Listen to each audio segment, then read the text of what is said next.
Nós, as irmãs servas de Nossa Senhora de Fátima, estamos a celebrar um acontecimento muito importante, os 25 anos da presença da nossa congregação no Luxemburgo.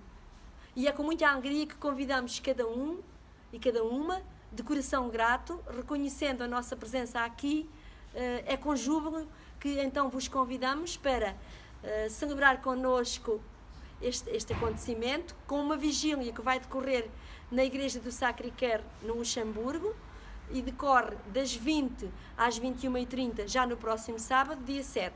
No domingo, às 14 horas, teremos o acolhimento, que será também no Salão do Sacré-Cœur, às 14h30, palavras de boas-vindas, e seguida de um documentário que nos dirá um pouco a vida das nossas irmãs ao longo destes 25 anos.